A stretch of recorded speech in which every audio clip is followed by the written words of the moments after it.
Un millonario detuvo su automóvil bruscamente al ver a su madre desaparecida, quien era transportada por un recolector de chatarra. Lo que descubriría a continuación lo haría romper en llanto. Ricardo Mendoza pisó el freno con violencia al distinguir la figura en el oxidado carro de reciclaje. Se trataba de la señora Elara, su madre, de quien no tenía noticias desde hacía 9 interminables días. Salió del coche sin percatarse de que había dejado la puerta abierta y el motor encendido. Sus pies se movían por instinto mientras su mente luchaba por procesar la increíble escena. No podía ser real, no podía ser su madre, la mujer que lo había criado sola tras la muerte de su padre, la que tuvo 3 empleos para pagar su educación y a la que juró cuidar por siempre cuando se hiciera rico. Sin embargo, allí estaba, sucia y terriblemente delgada, sentada en un carro de desperdicios como si fuera un objeto más. El muchacho que lo empujaba se detuvo en seco, con el cuerpo rígido y los ojos desorbitados, observando al hombre de traje que se acercaba con el rostro enrojecido y los puños cerrados. Una rabia intensa y amarga subió por la garganta de Ricardo. Aquel joven tenía a su madre, estaba con él, y Ricardo no sabía si se trataba de un secuestro, si la retenía contra su voluntad o si le había hecho algún daño. Al estar lo suficientemente cerca, lo sujetó por la camisa desgarrada y gritó con todas sus fuerzas: «¿Qué le has hecho? Contesta, ¿qué le has hecho a mi madre?» El chico no reaccionó de forma violenta ni intentó liberarse. Simplemente miró a Ricardo con unos ojos cansados y profundos, llenos de una tristeza que parecía demasiado antigua para su edad, y respondió con voz baja y ronca: «No le he hecho nada, señor. Solo la he estado cuidando». Ricardo soltó la camisa del joven y corrió hacia el carro de reciclaje. Se arrodilló en la sucia acera, sin importarle su costoso traje. Cogió las manos de su madre, que estaban frías y temblorosas, y cuando ella levantó la cara para mirarlo, sintió que su mundo se venía abajo. En sus ojos no había rastro de reconocimiento, faltaba aquel brillo de amor de siempre. Solo encontró un vacío aterrador que le causó un dolor en el pecho que jamás había sentido. Si esta historia ya te ha emocionado, apóyanos con tu me gusta y suscríbete para no perderte nada. Mamá, soy yo, Ricardo, tu hijo. ¿Es que no me reconoces? La señora Elara parpadeó despacio. Sus labios se movían como si quisiera hablar, pero las palabras no salían. Después de un silencio eterno, murmuró algo tan bajo que Ricardo tuvo que inclinarse para escuchar. «Ricardo, hijo mío». Su voz era débil, quebrada. Ricardo no pudo reprimir las lágrimas que empezaron a caer, mojándole la cara mientras apretaba las manos de su madre, intentando traerla de vuelta, que recordara quién era él y quiénes eran ellos. «Sí, mamá, soy yo. Estoy aquí. Te voy a llevar a casa».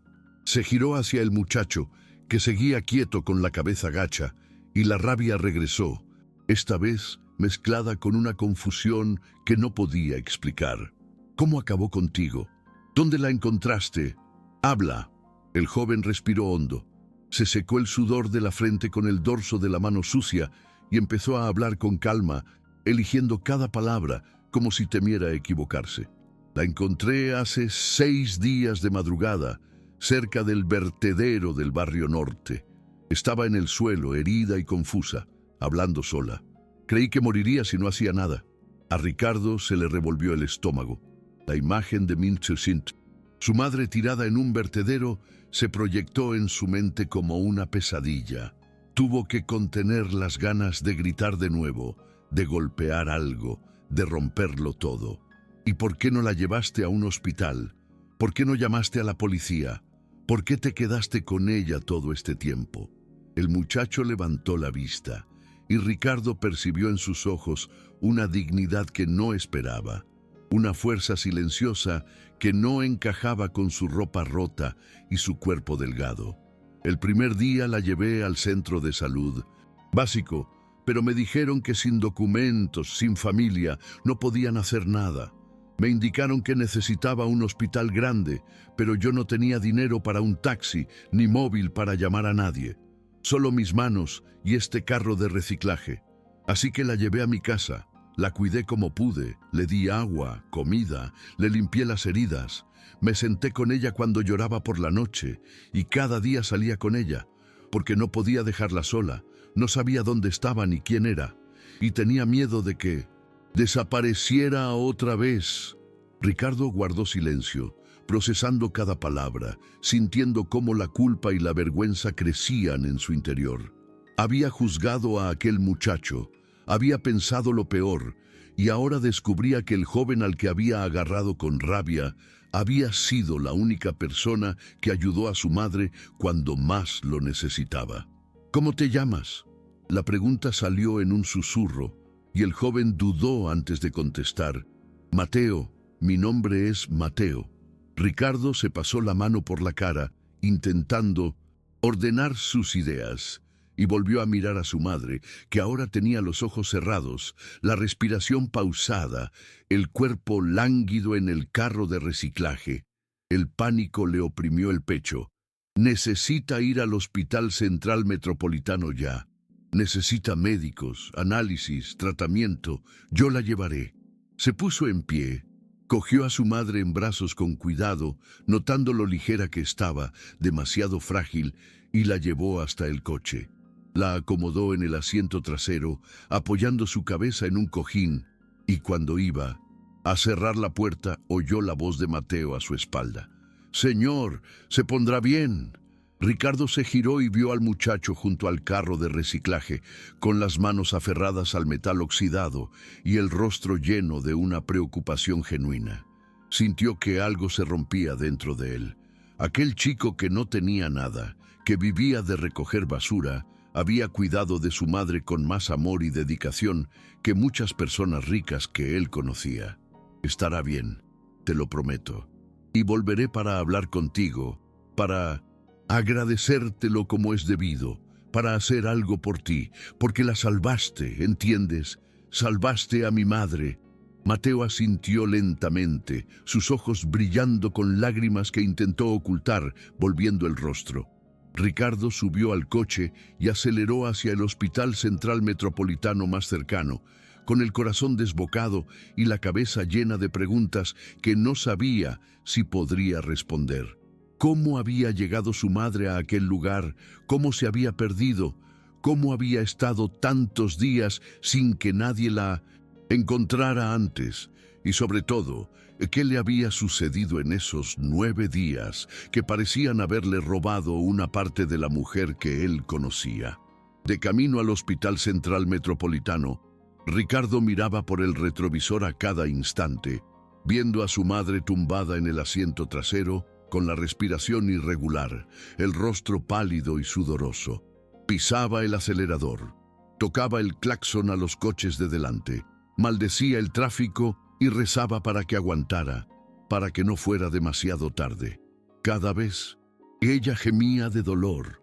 Su corazón se partía un poco más. Ricardo recordó cuando era niño y se ponía enfermo, cómo su madre pasaba la noche entera a su lado, poniéndole paños fríos en la frente, haciéndole té, cantándole en voz baja hasta que se dormía. Ahora era él quien debía cuidarla, quien debía ser fuerte. Pero la verdad es que estaba aterrorizado, completamente perdido, porque ver a la mujer más fuerte que conocía, tan débil, tan rota, era algo que nunca imaginó que sentiría. Al llegar finalmente al Hospital Central Metropolitano, Ricardo llevó a su madre en brazos hasta urgencias, gritando por ayuda, y en segundos los médicos y enfermeros lo rodearon. Pusieron a la señora Elara en una camilla y empezaron a hacer preguntas que Ricardo intentó responder como pudo, pero no sabía nada. No sabía dónde había estado, qué había comido, si había tomado alguna medicación o si se había golpeado la cabeza. La frustración de no tener esas respuestas le hizo sentirse el peor hijo del mundo. Una enfermera mayor, de pelo canoso recogido en un moño, lo miró con una expresión que mezclaba comprensión y urgencia, y le dijo con firmeza: «Señor, tiene que calmarse. La cuidaremos, pero necesito que espere aquí fuera. Tardaremos un poco en tener noticias». Ricardo quiso protestar, entrar con ella, quedarse a su lado, pero sabía que allí no podía hacer nada. Así que solo asintió y se dejó caer en una de las duras sillas de la sala de espera, con las manos temblorosas, el cuerpo tenso y los ojos fijos en la puerta por donde se habían llevado a su madre. Las horas pasaron con una lentitud exasperante. Cada minuto parecía una eternidad. Ricardo se quedó allí solo, rodeado de otras personas que también esperaban noticias de sus seres queridos. Pero no veía a nadie, no oía nada, solo podía pensar en su madre, en cómo estaba, si sentía dolor, si tenía miedo, si aún se acordaba de él. Sacó el móvil y llamó a su secretaria. Le pidió que cancelara todas las reuniones de la semana, todos los compromisos. Nada de eso importaba ahora, solo saber que su madre iba a estar bien. Pensó en llamar a algún familiar, pero la verdad es que desde que se hizo rico, la mayoría de los que se decían familia solo aparecían cuando necesitaban dinero. Su madre siempre fue la única persona de verdad que tuvo, la única que lo amaba por lo que era y no por lo que tenía. Una doctora con bata blanca se le acercó después de 3 horas que parecieron días, con el rostro serio pero amable, y le pidió que se sentara, lo que solo aumentó su pánico. Sabía que cuando los médicos te piden que te sientes, es porque tienen algo importante que decir. «Señor Mendoza, su madre está estable. Estamos haciendo pruebas para entender mejor su cuadro, pero puedo adelantarle algunas cosas. Está deshidratada, desnutrida y presenta signos de confusión mental que pueden deberse a muchas cosas. Un trauma, falta de medicación si tiene alguna condición preexistente o incluso el estrés extremo de estar perdida y vulnerable tantos días. Necesitará quedarse ingresada para observación y tratamiento. Dependiendo de los resultados, podríamos necesitar a especialistas en neurología». Ricardo asintió, tragando el nudo en la garganta que crecía con cada palabra, y preguntó lo único que realmente importaba: «¿Volverá a la normalidad? ¿Se acordará bien de mí?». La doctora suspiró. Le puso la mano en el hombro en un gesto que intentaba ser reconfortante, pero que solo aumentó su angustia, y respondió con una honestidad que dolió más que cualquier mentira piadosa: «No puedo prometerle nada todavía. Necesitaremos más pruebas. El cerebro es complejo. Los traumas emocionales y físicos pueden causar bloqueos temporales o permanentes. Lo importante ahora es cuidarla, darle el apoyo que necesita y tener paciencia, porque la recuperación puede ser lenta, puede llevar semanas, meses o, en algunos casos, puede que nunca sea completa. Pero haremos todo lo que esté a nuestro alcance». Ricardo sintió que las piernas le flaqueaban y, cuando la doctora se fue, dejó caer la cabeza entre las manos y por fin permitió que las lágrimas cayeran sin contención. Lloró allí, en medio de la sala de espera, sin importarle quién lo viera, porque toda la presión de los últimos días, todo el miedo y la culpa le vinieron de golpe y ya no pudo más. Se quedó allí un rato hasta que consiguió recomponerse. Se secó el rostro con el dorso de la mano, respiró hondo varias veces y decidió que necesitaba salir de allí unas horas. Necesitaba despejarse y, más que eso, encontrar a Mateo de nuevo. Había preguntas que solo él podía responder, detalles que podían ayudar a los médicos a entender mejor lo que le había pasado a su madre. Ricardo salió del Hospital Central Metropolitano cuando el cielo ya estaba oscuro, con el cuerpo exhausto pero la mente inquieta. En lugar de ir a casa, volvió al lugar donde había encontrado a su madre, buscando el carro de reciclaje y al muchacho, pero no había nadie. La calle estaba vacía y silenciosa, solo algunas personas sin hogar durmiendo en cartones. Ricardo sintió una extraña urgencia por encontrar a aquel chico de nuevo, por saber más de él, por entender por qué alguien sin nada había hecho tanto por una desconocida. Lo más impactante aún no ha llegado. No te vayas hasta el final. Pasó los siguientes 3 días entre el Hospital Central Metropolitano y las calles de aquella zona, dividiendo su tiempo entre estar al lado de su madre, que aún estaba confusa y demasiado débil para hablar bien, y buscar a Mateo, preguntando a personas sin hogar, recolectores y comerciantes, a cualquiera que pudiera saber quién era el chico del carro de reciclaje. Muchos decían conocerlo de vista, que era callado, trabajador, que nunca pedía nada y que vivía solo desde muy joven, pero nadie sabía exactamente dónde. Finalmente, al tercer día, una mujer que vendía bebidas en una esquina señaló un callejón estrecho y oscuro, el callejón de los pescadores, y dijo con la voz cansada, de quien ha visto mucho en la vida: el chico que buscas vive ahí al fondo, en una chabola del río seco. Es reservado, no molesta a nadie, solo vive de recoger basura. A veces pasa días sin aparecer, pero cuando lo hace, siempre está empujando ese carro viejo. Ricardo le dio las gracias y un billete de 50 euros, que la mujer miró con los ojos desorbitados, como si nunca hubiera visto tanto dinero junto. Se adentró en el callejón, que olía a alcantarilla y basura acumulada, con el suelo irregular lleno de baches y charcos. Las paredes de las casas estaban desconchadas y sucias. Cuanto más caminaba, más aumentaba la opresión en su pecho, porque le costaba creer que alguien viviera en esas condiciones y aún así encontrara fuerzas para ayudar a otra persona. Al final del callejón, oculta tras un muro roto, estaba la casucha, que era más una chabola que otra cosa. Hecha de madera vieja, tablas mal encajadas, un tejado de zinc oxidado y una puerta que apenas se sujetaba con un alambre. Ricardo llamó suavemente. Segundos después, Mateo abrió. Tenía la cara sucia y los ojos desorbitados de sorpresa al ver a Ricardo allí. Se quedó quieto, sin saber qué hacer, como si no pudiera creer que aquel hombre de traje hubiera vuelto de verdad. ¿Puedo entrar?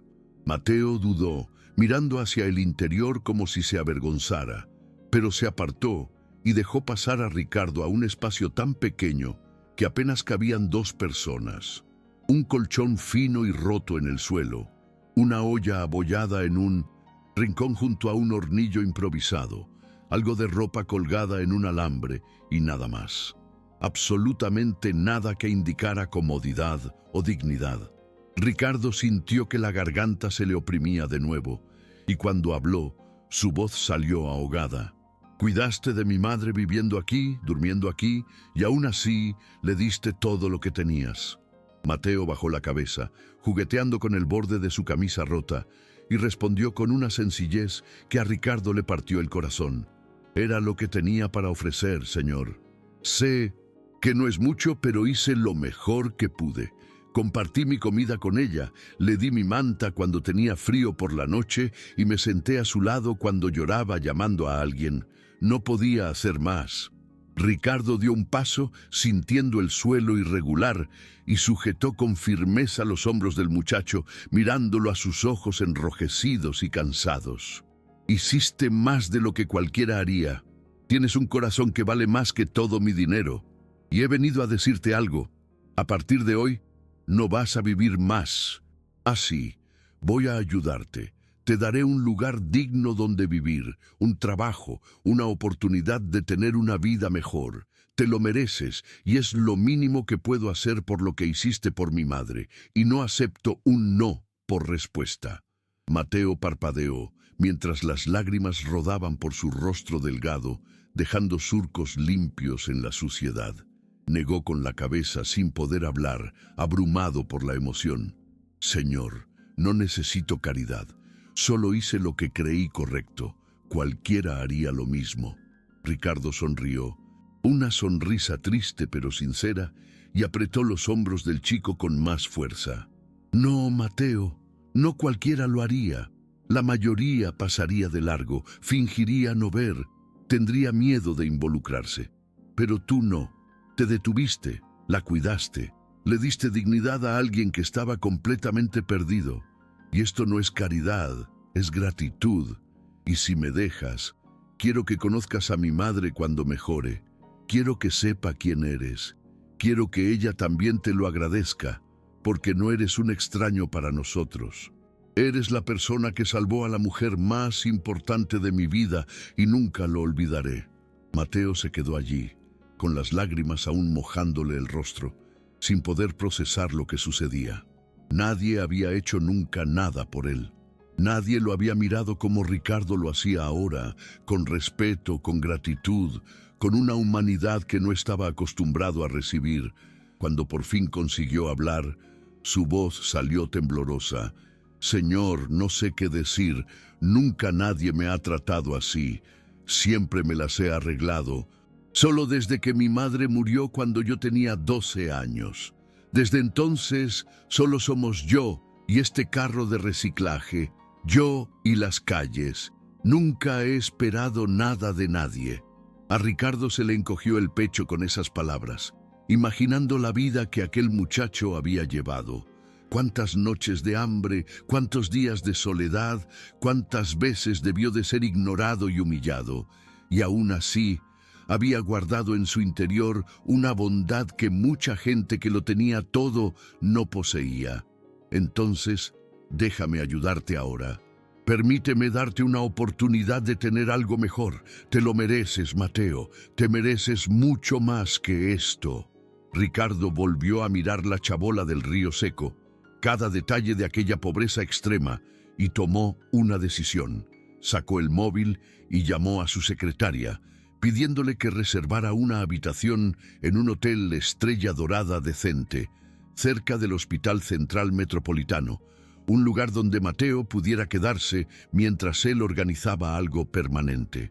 Colgó y miró al muchacho, que aún parecía no creerlo. Coge tus cosas, te vas de aquí ahora. Te quedarás en un lugar mejor mientras me ocupo de todo. Y mañana hablaremos de trabajo, de lo que quieres hacer, de cómo seguiremos a partir de ahora.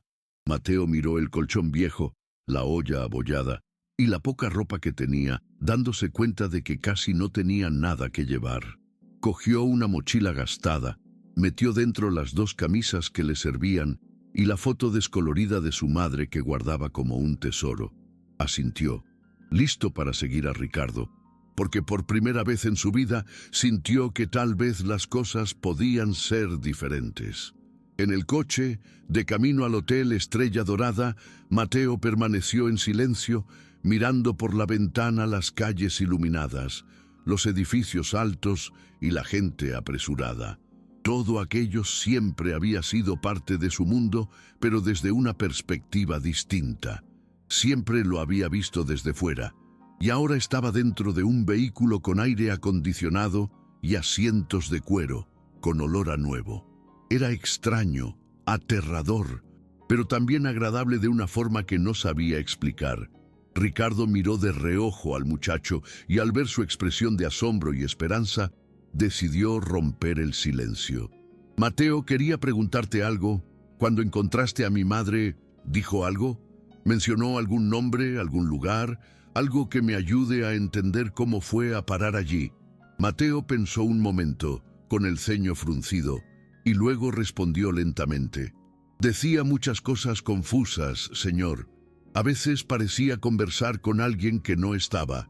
Lo llamaba a usted, decía su nombre muchas veces, y también hablaba de un lugar, algo sobre una fiesta, sobre haberse perdido. Pero nunca estaba claro. Todo estaba muy confuso en su cabeza. Intenté preguntarle, pero no conseguía explicarse bien. Ricardo asintió, y de repente un recuerdo acudió a su mente. La última vez que vio a su madre antes de desaparecer fue en una fiesta benéfica que él organizó en un hotel Estrella Dorada al otro lado de la ciudad. Recordó que ella se había ido antes porque estaba cansada. Dijo que cogería un taxi a casa, pero nunca llegó. Ahí empezó la pesadilla de buscarla, de llamar a hospitales y comisarías, de recorrer la ciudad sin encontrarla. Ahora lo entendía. Se había perdido esa noche. De alguna forma había acabado lejos, confusa y sola, y nadie la ayudó. Nadie, hasta Mateo. Salió de una fiesta, cogió un taxi que debía traerla a casa, pero algo salió mal. Nunca sabré qué fue. Si el conductor la dejó en el lugar equivocado, si se bajó antes por error, si alguien le hizo algo. Pero lo que importa es que tú la encontraste, la salvaste cuando más lo necesitaba. Ricardo hizo una pausa y continuó con voz firme. «Sabes, Mateo, pasé 9 días buscándola. 9 días sin dormir, pensando que la había perdido para siempre. Y cuando la encontré contigo, tuve tantos malos pensamientos, tantos juicios erróneos. Ahora veo lo equivocado que estaba. Cómo juzgamos a las personas por la apariencia, por lo que tienen o dejan de tener, y nos olvidamos de ver el corazón, de ver lo que realmente importa». Mateo se volvió hacia Ricardo, con los ojos aún húmedos, y dijo algo que lo sorprendió. «Señor, entiendo por qué reaccionó así. Entiendo por qué se enfadó conmigo al principio. Si fuera mi madre, yo también lo estaría. Cualquier hijo lo estaría. No tiene que sentirse mal por eso. Lo importante es que al final todo salió bien, que ella está viva y se va a poner bien». Aquellas palabras sencillas pero profundas hicieron que Ricardo admirara aún más la madurez de aquel chico de apenas 20 años, que hablaba con la sabiduría de alguien que había aprendido del dolor y la supervivencia, y que aún así no guardaba rencor, solo seguía adelante con una dignidad admirable. Cuando llegaron al Hotel Estrella Dorada, Ricardo acompañó a Mateo hasta la habitación. Un espacio simple pero limpio, con una cama de verdad, un baño con ducha caliente, una televisión y toallas limpias. Mateo se quedó en la puerta mirándolo todo como si fuera un palacio, porque para él lo era. Nunca había dormido en un lugar así, nunca había tenido una almohada suave, ni se había duchado con agua caliente que no fuera en fuentes públicas o en los ríos contaminados de la zona oeste. Ponte cómodo, date una ducha, descansa, pide comida por teléfono, que está todo pagado, come lo que quieras y duerme bien. Mañana por la mañana volveré para que hablemos y planifiquemos los próximos pasos. ¿De acuerdo? Mateo solo asintió, con la voz atrapada por la emoción. Cuando Ricardo se fue, se sentó en la cama, hundiéndose en el colchón suave. Pasó la mano por la sábana limpia que olía a jabón y lloró. Lloró como no lo hacía desde niño. Lloró de alivio, de gratitud, de miedo a despertar y que todo fuera un sueño, de pánico a que la vida cruel que conocía volviera y se lo llevara todo. Se quedó allí sentado un tiempo, dejando que las lágrimas cayeran, liberando la tensión de los últimos años. Después, se levantó con las piernas temblorosas. Entró en el baño, que era pequeño, pero tenía azulejos blancos y limpios, un espejo sin grietas y una ducha que funcionaba. Abrió el grifo, ajustó la temperatura y cuando el agua caliente empezó a caer sobre su cuerpo, Mateo cerró los ojos y sintió como si estuviera lavando no solo la suciedad de la piel, sino también todo el dolor, la tristeza y el abandono que había cargado durante tanto tiempo. Mientras tanto, Ricardo volvió al Hospital Central Metropolitano. Subió a la habitación de su madre y la encontró despierta, sentada en la cama, mirando por la ventana, con una expresión distante pero más presente que en los últimos días. Cuando ella se giró y lo vio entrar, una sonrisa débil pero genuina apareció en su rostro. Y esta vez había reconocimiento. Estaba el brillo que tanto había echado de menos, esa mirada que solo una madre tiene para su hijo. «Ricardo, hijo mío, ¿estás aquí de nuevo?» Su voz aún era débil, pero era su voz, la de su madre. Ricardo se acercó rápido y se sentó en el borde de la cama con cuidado. Sostuvo su mano, que aún estaba fría, pero no tanto como antes. «Siempre he estado aquí, madre.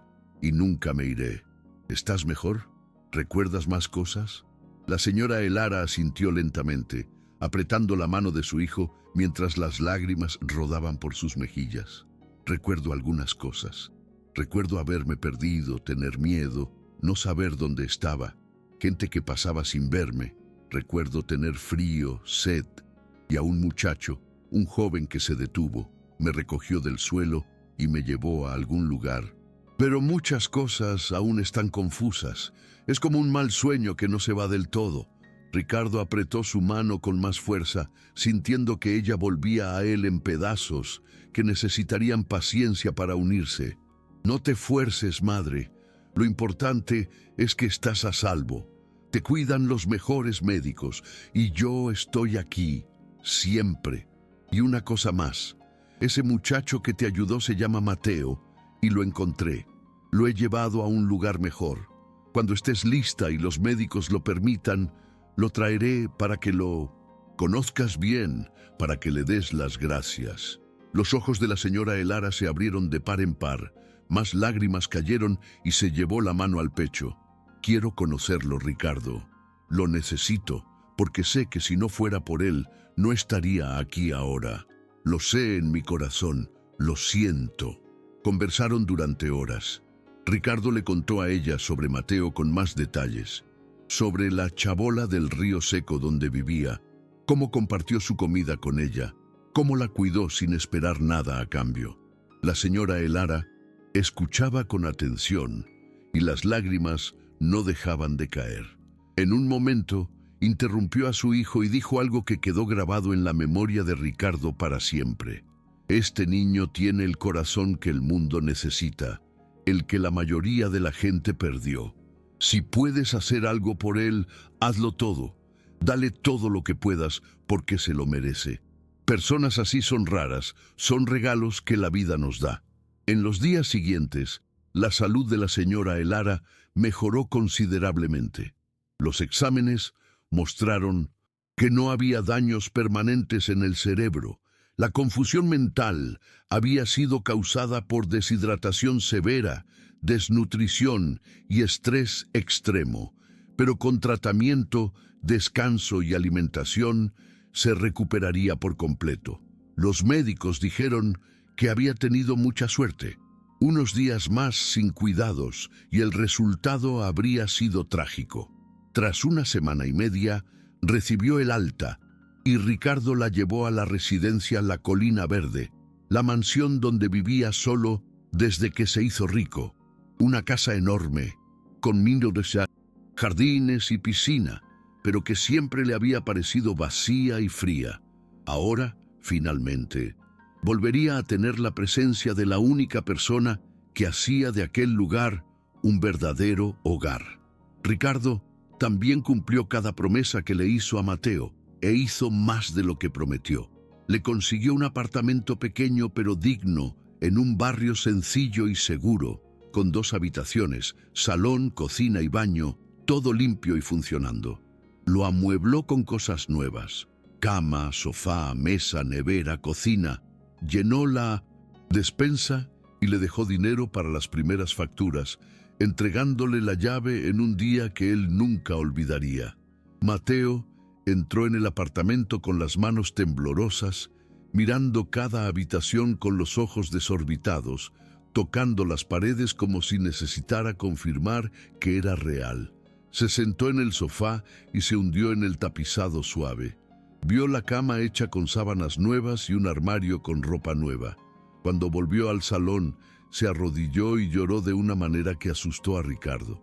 Sollozos profundos que sacudían su cuerpo. Ricardo se arrodilló a su lado, le puso la mano en la espalda y lo dejó llorar, porque entendía que aquellas lágrimas no eran solo de alegría, sino de liberación, de años de dolor siendo finalmente reconocidos. Además del apartamento, Ricardo le ofreció un trabajo en el Grupo Empresarial Atlántico, comenzando como asistente de logística. Tareas sencillas al principio, pero con la promesa de que si Mateo quería estudiar y crecer, todas las puertas estarían abiertas para él. Podría hacer cursos pagados por la empresa, tener mentores y ascender. Mateo aceptó todo con una humildad y gratitud que conmovían a Ricardo. Trabajó con una dedicación que impresionó a todos en el Grupo Empresarial Atlántico. Llegaba siempre antes y se iba el último. Aprendía cada tarea con la atención de quien no quiere desperdiciar la oportunidad. Trataba a todos con el mismo respeto y amabilidad. En poco tiempo ya era elogiado por los jefes y puesto como ejemplo de empleado comprometido. Ricardo observaba todo desde lejos, con un orgullo que no sabía que podía sentir por alguien que no fuera de su familia. Veía cómo los otros empleados, que al principio miraban a Mateo con desconfianza por su origen, poco a poco empezaban a respetarlo y a admirar su fuerza interior y su bondad genuina. Llegó el día en que la señora Elara, ya completamente recuperada, pidió conocer a Mateo personalmente para agradecerle cara a cara. Ricardo organizó un almuerzo en la residencia La Colina Verde, un encuentro simple pero lleno de significado, solo los tres. Cuando Mateo llegó, arreglado con ropa nueva, pero aún con su aire tímido, la señora Elara lo esperaba en el salón. Al verlo, se levantó con una rapidez que sorprendió a Ricardo. Caminó hasta él y sin decir una palabra, lo abrazó con una fuerza que nadie imaginaba que aquella mujer de más de 60 años aún tenía. Un abrazo apretado, lleno de todo lo que no podía expresar con palabras. Gracias, hijo mío.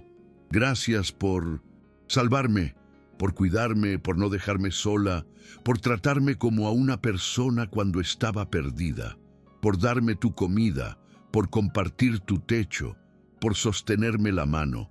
Gracias por todo.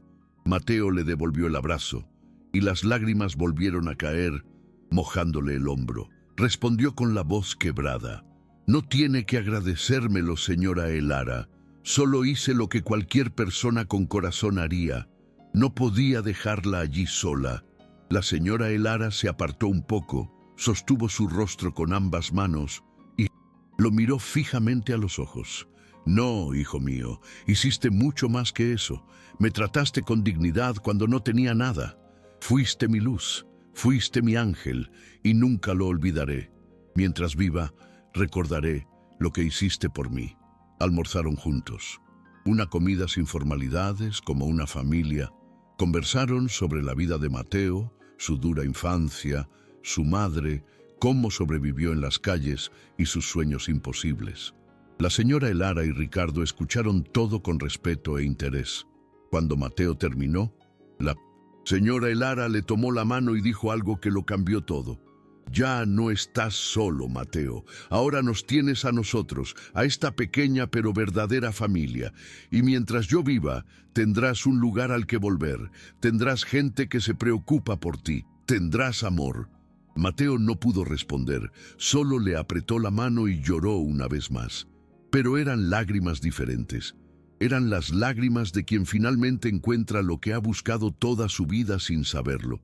Un lugar al que pertenecer. Personas a las que amar y que lo amen de vuelta. Los meses pasaron y la vida de los tres cambió. La señora Elara se recuperó por completo. Volvió a sonreír, a cocinar y a llenar la residencia, la Colina Verde, de vida. Pasó a tratar a Mateo como a un segundo hijo, siempre preocupada por él. Y Mateo, que había perdido a su madre muy pronto, encontró en ella un cariño maternal que creía que nunca más sentiría. Ricardo observaba todo con una gratitud profunda. Había aprendido una lección que jamás olvidaría. El dinero no significa nada sin humanidad. La verdadera bondad no entiende de clases sociales, simplemente existe en quienes tienen un corazón puro, en aquellos que, aún sin tener nada, encuentran la fuerza para dar. Mateo empezó a estudiar por las noches para terminar la educación secundaria y Ricardo pagó todo. Estudiaba con una dedicación impresionante.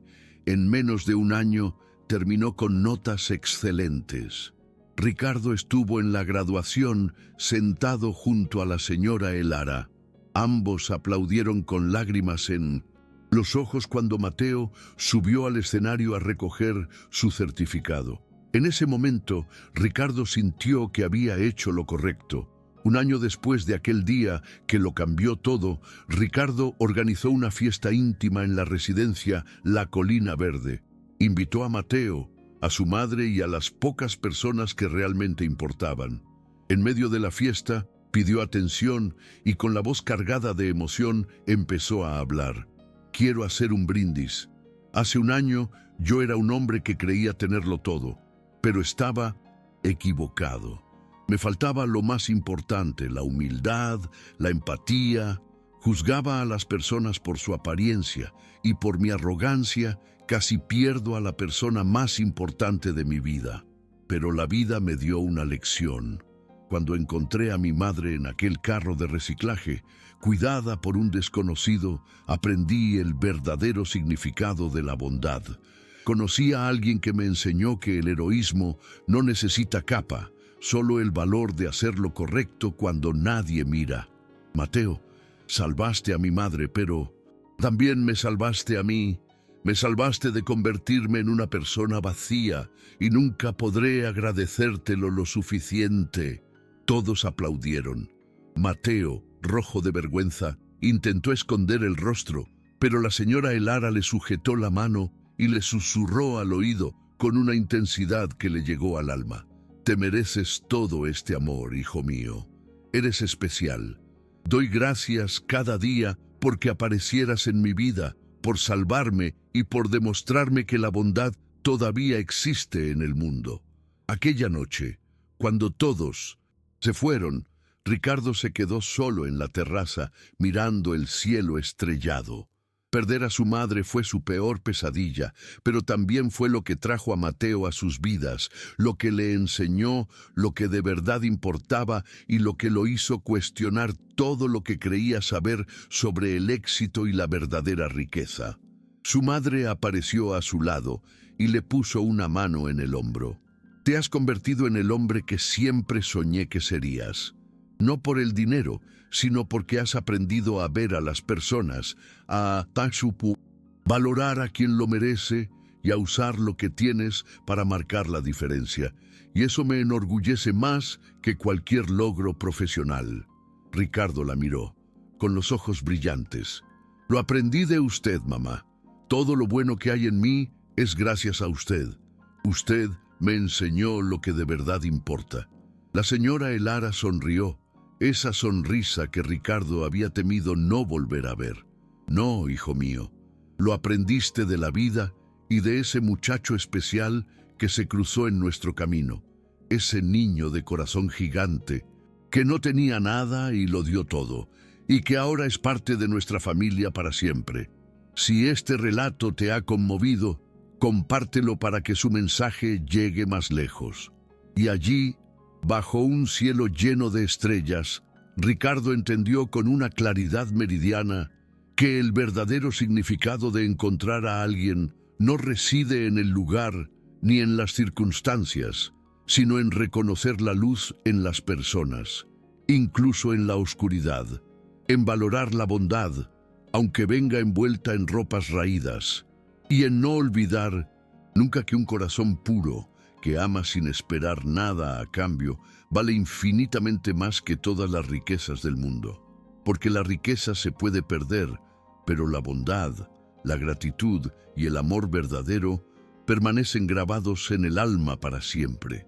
Esa es la única herencia que importa, el recuerdo de haber amado y sido amado, de haber ayudado y sido ayudado. Al final, lo que define quiénes fuimos son los lazos que construimos y las vidas que tocamos. Y Ricardo sabía con absoluta certeza que Mateo había tocado su corazón y el de su madre de una forma que ningún éxito empresarial podría igualar.